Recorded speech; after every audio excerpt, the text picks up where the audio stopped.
নাটোরের বড়াইগ্রাম উপজেলার আহমেদপুর বাজারের একটি গুদামে পাওয়া গেছে 13.5 টন গুলির খোসা। এই ঘটনায় মুহূর্তেই চাঞ্চল্য ছড়িয়ে পড়ে পুরো এলাকায়। জানা গেছে শুক্রবার রাতে ট্রাক থেকে মালামাল নামানোর সময় শ্রমিকরা হঠাৎ এই গুলির খোসা দেখতে পান। স্থানীয়রা বিষয়টি পুলিশের কাছে জানালে শনিবার সকালে ঘটনাস্থলে ছুটে যায় পুলিশ ও সেনাবাহিনীর যৌথ দল। পুরো ঘটনাস্থল পরিদর্শন করেন নাটোরের পুলিশ সুপার তারিকুল ইসলাম। তদন্ত শেষে তিনি জানান, গুলির খোসাগুলো নিয়ম মেনে ক্রয় করা হয়েছে ঢাকা রাজেন্দ্রপুর সেনানিবাসের সরকারি নিলাম থেকে। এ ব্যাপারে প্রতিষ্ঠানের মালিক শিহাব হোসেনও দাবি করেন, সব কাগজপত্র বৈধ এবং শিল্প কারখানায় ব্যবহারের জন্যই আনা হয়েছে এসব বন্দুকের গুলির খালি খোসা।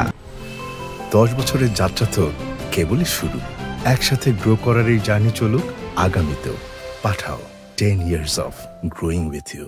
প্রাথমিকভাবে সন্দেহ দেখা দিলেও যাচাই বাছাই শেষে বিষয়টি স্পষ্ট হয় যে সবকিছু বৈধ নথি অনুযায়ী হয়েছে। প্রায় 13.5 টন গুলির খোসা নিয়ে প্রাথমিকভাবে শুরু হয়েছিল যে আতঙ্ক, শেষ পর্যন্ত সেটাই পরিণত হয়েছে আইনি বৈধ প্রমাণে। বর্তমানে গুদামটি পুলিশের নজরদারিতেই রয়েছে এবং সেখানকার পরিস্থিতিও এখন পুরোপুরি স্বাভাবিক বলে জানিয়েছে পুলিশ প্রশাসন।